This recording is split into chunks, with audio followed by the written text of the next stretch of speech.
Hello বন্ধুরা, সবাই কেমন আছো? আশা করছি ভালো আছো। কেবি ব্লগস ফ্যামিলিতে আরও একটা ভিডিওতে জানাই অনেক অনেক ভালোবাসা। তো বন্ধুরা, আজকে আবারও চলে এলাম একটা কন্ট্রোভার্সি ভিডিও নিয়ে। তোমরা অনেকেই বুঝতে পেরেছো যে ভিডিওটা কী নিয়ে হতে চলেছে। থাম্বনেল টাইটেল দেখে অনেকে বুঝে গেছো। তো এই যে দেখতে পাচ্ছ থাম্বনেলের ওপর এই যে কয়েকটা মানুষ, কি বলবো, এদেরকে নিয়ে আমি করতাম না ভিডিও। মানে আমার জাস্ট এত বাজে লাগছে এদের ব্যবহার। নিজের ব্যক্তিগত ব্যাপার, নিজেদের ব্যক্তিগত মানে কাহিনী সোশ্যাল মিডিয়ায় এরা পোস্ট করে কি পায় আমি বুঝতে পারি না। মানে এরা সোশ্যাল মিডিয়াতে যে মানে ব্যাপারগুলো পোস্ট করে সেটা কি খুব ভালো করে? দেখো, সবার জীবনেই কিন্তু নিজের নিজের ব্যক্তিগত সমস্যা বা ভালো কিছু খারাপ কিছু সব কিছু আছে, তাই না? তো তাই বলে সেটা সবটা যে সোশ্যাল মিডিয়ায় পোস্ট করতে হবে এই নয়, তাই না?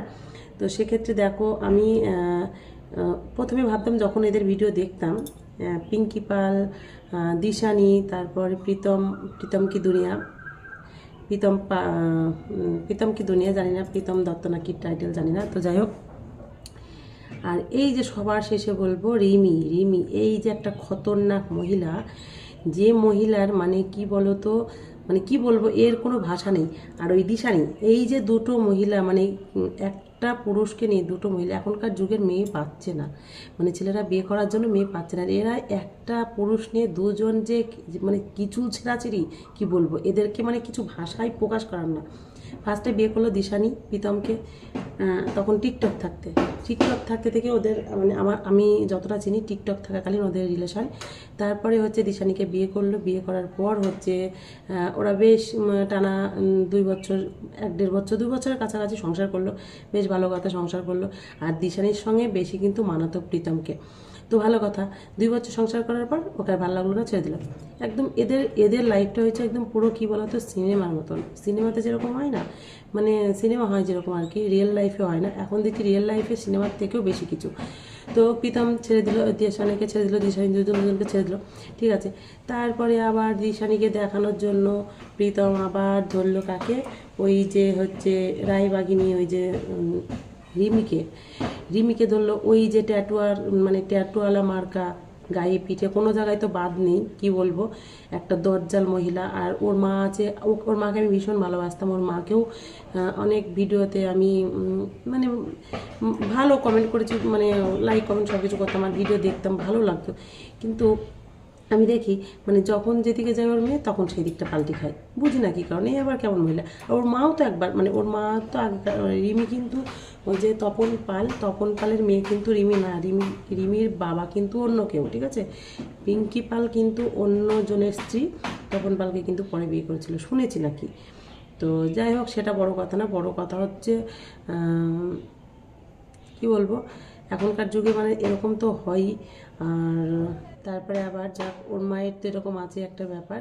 তারপরে হচ্ছে রিমি কি বলে, প্রীতমের সঙ্গে প্রেম করার পর কিছুদিন পর সামাজিকভাবে বিয়ে করলো ওরা। তো বেশ ভালো কথা, দিশানিকে ছাড়লো, ছেড়ে আবার বিয়ে করলো, দিশানিকে ডিভোর্স না দিয়ে আবার বিয়ে করলো।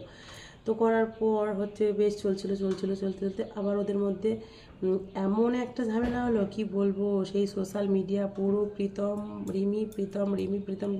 মানে কি অবস্থা, মানে ফোন খুললেই যেখানেই খুলি সেখানেই ওদের কেটছে আর কি। তো যাই হোক, সেটা হলো। তারপরে রিমি দেয় প্রীতমের দোষ, প্রীতম দেয় রিমির দোষ। রিমি বলে ওর মা বাবা ভালো না। হ্যাঁ,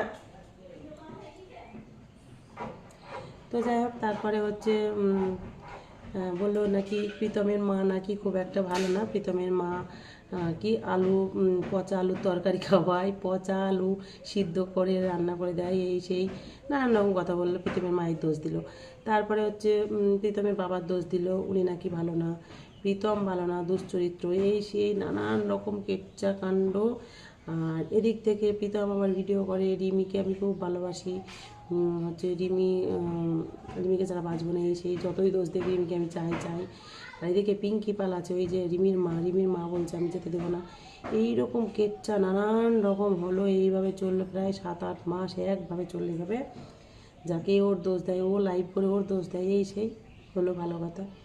তারপরে আবার আসলো দিশানি এসে আবার সংসার করতে লাগলো, মানে রিমিকে জ্বলানোর জন্য দিশানি আসলো আবার প্রীতমের কাছে এসেই হচ্ছে ওর কাছে থাকলো প্রায় 3-4 মাস।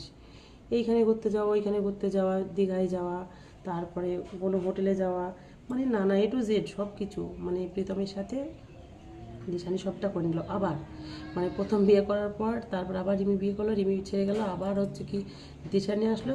দিশানির সঙ্গে 2-3 মাস কাটানোর পর প্রীতম এই বাড়িতে আসলো, মানে দিশানি বউয়ের মতো থাকলো, থাকা খাওয়া সব কিছু করলো, মানে রাতে থাকা সব অলটা, মানে সব কিছু অল, যাই হোক সব কিছু করার পর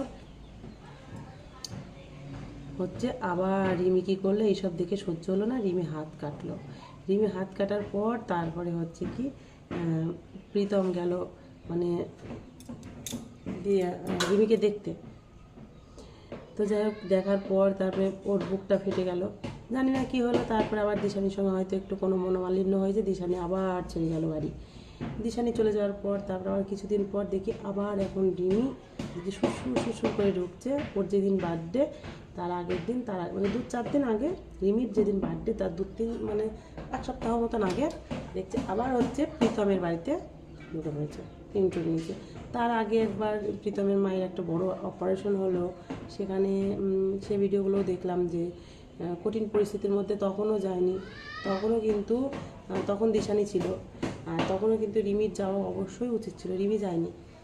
আর ও তখন ছিল বিট্টুরিতে মেতে ছিল, মানে বিট্টুর সাথে এখানে যাওয়া ওখানে যাওয়া, মানে কি বলবো এদের, মানে পুরো কি বলবো, কি অবস্থা, কিছু বলার নেই, জাস্ট কিছু বলার নেই, একদম মানে অভদ্র একটা ফ্যামিলি, অভদ্র দুই ফ্যামিলি মিলে। কিন্তু আমি যতদূর দেখেছি কি বলবো, এই যে দিশানির সরি প্রীতমের মাকে আর বাবাকে আমার ভালো লাগে এখন, মানে যতটুকু ব্যবহার, কালকে লাইভেও দেখলাম অনেকটা ভালো লাগে, মানে ওদের ব্যবহার, আচার আচরণ, কথাবার্তা অনেক ভালো লাগে।